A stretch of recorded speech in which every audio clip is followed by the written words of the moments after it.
Hello दोस्तों, ये जो वीडियो है ऐसे CPU फिजिकल 2023 से रिलेटेड हो। जैसा कि आपको पता है फिजिकल की डेट आ चुकी है 14 नवंबर से आपके जो 20 नवंबर तक फिजिकल चलने वाले हैं। अभी 3 रीजन का स्टेटस आ चुका है, KKR और ईस्टर्न रीजन का, और एक और रीजन उनका आ चुका है 3 का भी, और नॉर्थ रीजन का इनका भी बहुत जल्द आ जाएगा।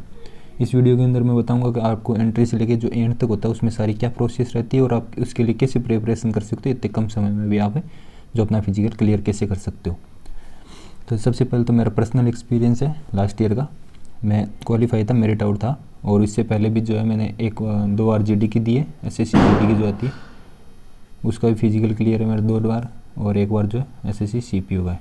तो 3 बार का जो है पर्सनल एक्सपीरियंस है मेरे को। तो मैं कुछ अच्छी ही आपको जो है गाइड करूँगा, जो भी होगा बहुत अच्छा ही बताऊँगा, जिससे कि आप अपने में जो आपका फिजिकल उसमें आप इम्प्रूवमेंट कर सको थोड़ा बहुत। सबसे पहले जो मेन बात कर लेते हैं कि रनिंग कितनी होती है, अब कैसे करनी है वो भी बात करेंगे।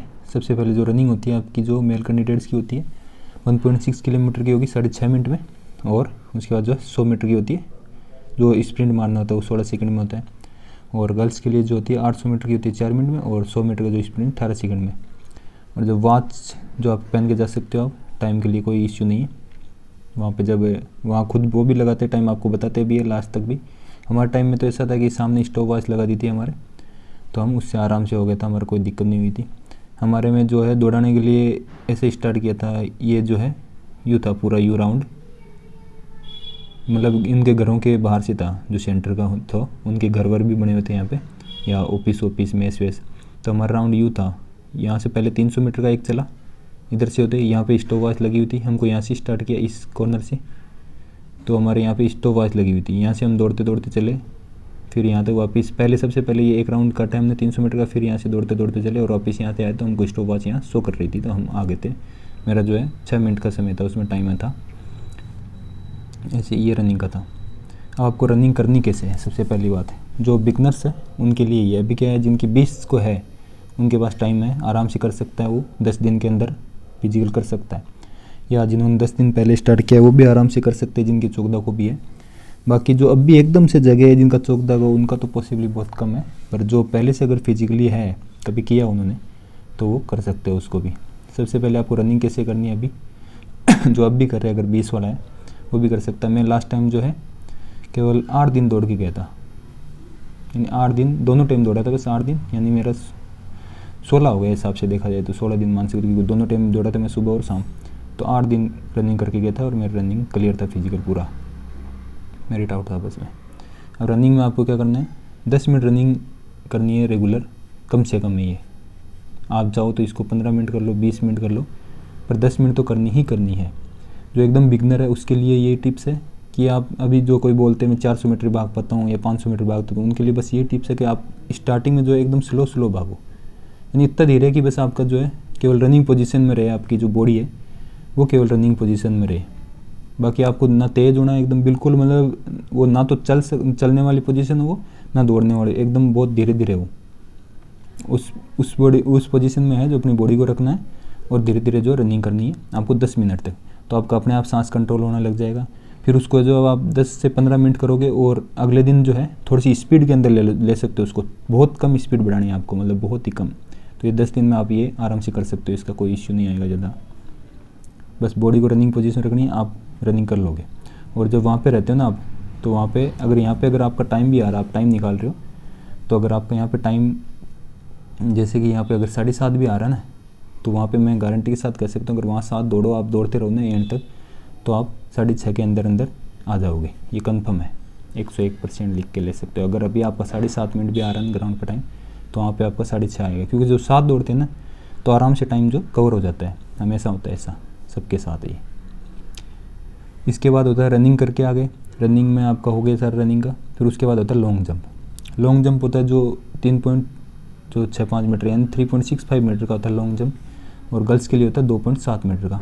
और इन लॉन्ग जंप के लिए जो है 3 चांस दिए जाते हैं। अगर आप पहले में फेल हो जाते हो कोई दिक्कत नहीं, दूसरे में दौड़ लो, तीसरे में दौड़ लो। तो ये जो है लॉन्ग जंप का प्रोसेस रहता है। इसके अंदर ध्यान देने वाली बात बस ये है कि आपको यहाँ से जैसे आप रनिंग करते हैं दौड़ना है, तो बस फाउल नहीं करना, और जहाँ एंड होती है यहाँ पे फाउल नहीं करना है। क्या होता है कभी बार क्या हाथ वापस पीछे आ जाता है, तो ये फाउल हो जाता है इस लाइन पे गिरते ही। यहाँ से आपको लाइन से पहले से कूदो और लाइन के बाहर कूदना है बस। तो ये लॉन्ग जंप का है, ये हो जाता है लगभग सबसे, इसमें कम फेल होते हैं। रनिंग के अंदर जो है, रनिंग में बहुत बंदे फेल होते हैं, मतलब वहाँ फिजिकल के अंदर, क्योंकि पहले से करके नहीं जाते, अब लास्ट में जगते हैं, तो ये रनिंग में होते हैं। जैसे आप मान के चलो अगर आपका बैच अगर 30 का बनाना है तो उनमें से केवल 17 या 18 बंदे ही रनिंग में पास होंगे लगभग, बस।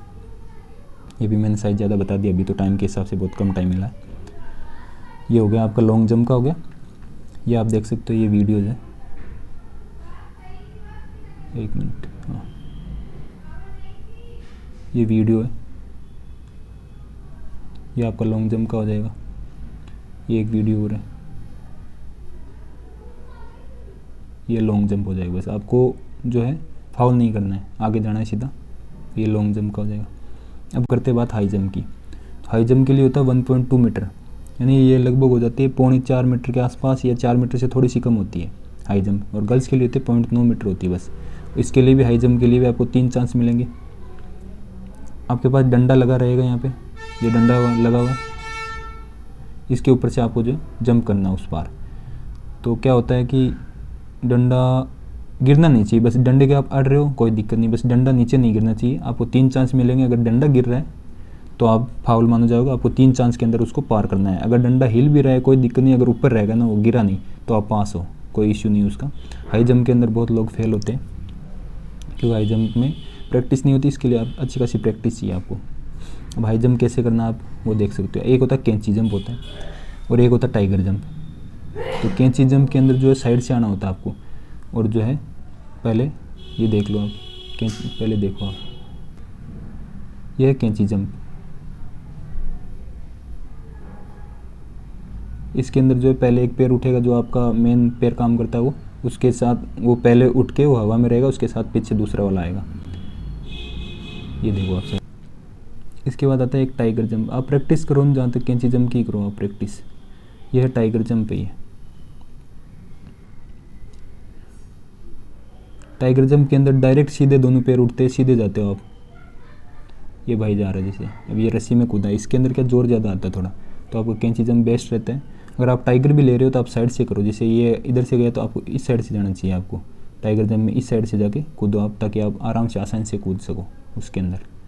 जो कैंची जंप के अंदर भी जो है साइड से आते हैं, यूँ वाले साइड से, या जो भी आपका पैर उठ रहा है इस साइड से, ऐसे आके फिर कैंची जंप होता है, जिसमें आराम से आप कर सकते हो। इसके अंदर कैंची जंप में थोड़ा जोर कम लगता है, बाकी टाइगर जंप के अंदर जो थोड़ा सा जोर ज़्यादा लगता है। अब आता है शॉर्ट पुट। शॉर्ट पुट के अंदर जो 16 LBS यानी कि 7.25 kg के आसपास जो है वेट होता है उसका, और उसको आपको फेंकना होता है 4.5 मीटर पे। यानी आप यहाँ पे खड़े रहोगे और यहाँ ऐसे लाइन बनी होगी, इसके पार करना आपको, किधर फेंक दो आप, यहाँ फेंको, यहाँ फेंको, यहाँ फेंको, बस इस लाइन के पार करनी है। ऐसे यूँ गोलाई में लाइन होगी, आप यहाँ खड़े हो, यहाँ से आपको पार कराना है। इसके लिए भी आपको 3 चांस दिए जाएंगे, 3 चांस में आपको फेंक देना है। इसके अंदर भी बहुत कम फेल होते हैं। हमारे बैच में एक बंदा फेल हुआ था क्योंकि वो यहीं फेंक रहा था, बस हाथ को पूरा खोल नहीं रहा था, इस वजह से वो फेल हो गया। अब बात कर लेते हैं 3 चांस जो हाई जंप के लिए दिए जाते हैं, लॉन्ग जंप के लिए, शॉर्ट पुट के, इन तीनों के लिए जो है 3 चांस दिए जाते हैं आपको। इसके बाद होती है 100 मीटर की स्प्रिंट, जिसके अंदर कोई भी बंदा फेल नहीं होता है। मेल्स के लिए 16 सेकंड में करनी होती है और फीमेल के लिए 18 सेकंड में करनी होता है। इसके अंदर जो सामने वाला बंदा है वो सेकंड उसी हिसाब से गिनता है जिस हिसाब से लास्ट वाला बंदा आ रहा होता है। यानी उसकी जो लास्ट में तो 12, 13, 14, 15, 16 जो सेकंड है वो अपने आप कम हो जाती है, जैसे 15, 16, जब तक पूरा नहीं आ जाते बंदे। तो 100 मीटर में कोई खास नहीं है, सारे पास हो जाते हैं। कोई जिसकी इंजरी हो गई हो लॉन्ग जंप या हाई जंप करवाते समय, जैसे पहले जिसके हो जाता है, किसी किसी का 100 मीटर बाद में होता है उस हिसाब से, तो उसमें दिक्कत आ सकती है किसी को, बाकी नहीं आती किसी को भी। ये सारे काम होने के बाद जो है हमारा फिजिकल मेजरमेंट होता है, जिसके अंदर आपकी मेल की हाइट चाहिए 170 जो नॉर्मल है उनकी। SC ST को सही रिलैक्सन है 5 का 165 चाहिए, और चेस्ट चाहिए 80 से पीछे चाहिए, 80 नॉर्मल होना चाहिए और पीछे से जो है फुलाने पे होना चाहिए। फीमेल्स के लिए हाइट चाहिए 157। इसके बाद जो एंट्री की वो बात कर लेते हैं सारी, कि ड्राइविंग लाइसेंस चाहिए कि नहीं, एंट्री हो जाएगी कि नहीं उसके। तो एंट्री सबसे पहले 5 बजे आपको एंट्री हो जाती है स्टार्ट, मतलब 505 से एंट्री वहाँ पे लेने लग जाते हैं। आपको पहले पाओ पहले आओ वाला कोई सीन नहीं है वहाँ पे आपके सीरियल नंबर लगे होंगे बाहर भी। एंट्री गेट पे जो है आपकी एक वो लगी होगी लिस्ट, उसके अंदर सबके सीरियल नंबर होंगे, जितने लोग बुलाए गए हैं उसके हिसाब से बैच बनते हैं। सीरियल नंबर 1 से लेके जो 50 तक है उनमें कितने आए उस हिसाब से बैच बना देते हैं, जिस हिसाब से कम आए। पर सबसे पहले जो 1 नंबर सीरियल वाला उनका ही रनिंग होगी। आपका अगर 300 पे आ रहा है तो आपका लास्ट में ही रनिंग होगी। इस हिसाब से होता है। ये सीरियल नंबर के हिसाब से एंट्री और बैच बन जाते हैं। बायोमेट्रिक कराते कराते फिर बैच बनते रहते हैं, वहाँ पे बैठे जाते हैं। जैसे कि यहाँ से अब 1 से 50 तक इसमें बैठो, आगे 51 से 100 वाले इसमें बैठो, उस हिसाब से जो है लाइन बन के बन जाती है। अब ड्राइविंग लाइसेंस है, उसके बगैर एंट्री है, कोई दिक्कत नहीं है। पहले नहीं डाला या पहले आपने नहीं लगाया, अगर आपको दिल्ली पुलिस में अगर आपके अच्छे नंबर आ रहे तो आप ड्राइविंग लाइसेंस भी दे सकते हो। वहाँ पे आपको फ़ोटोकॉपी कराने के लिए भी वो टाइम देते हैं, बाहर से आप कॉपी करा के लगा सकते हो। इसके अंदर फ़ोटोकॉपी लगती है आपकी, तो आप उसके अंदर लगा सकते हो ड्राइविंग लाइसेंस है। वो जो अपने फॉर्म फिलिंग करवाते हैं उसके साथ लग जाता है वो। उसके बाद जो है ये एंट्री का था, और आउट तो हमको कर देते हैं फिजिकल मेजरमेंट, सबको छोड़ देते एक साथ ही। ये सारा था ड्राइविंग लाइसेंस। इसके बाद चश्मे का था, तो कोई जो आइरिस वाला कोई स्कैन नहीं होता, चश्मे का कोई इश्यू नहीं है, आप पहले मत पहन के जाओ, और वो आप मेडिकल में आउट हो जाओगे। और यहाँ पे जो फिजिकल मेजरमेंट है, इसके अंदर जो वेट या है एक्स्ट्रा है, तो उसका अभी तो कोई इश्यू नहीं होगा, पर जब मेडिकल होगा उस समय होगा। मतलब मेडिकल के लिए तो आपको टाइम दे देंगे, अगर किसी का वेट ज़्यादा आ रहा है तो उसके लिए। बस यही थी दोस्तों, अच्छी लगी हो तो लाइक ज़रूर करना। All the best for your mains और फिजिकल, सभी फिजिकल क्लियर करके आओ। All the best for physical. धन्यवाद।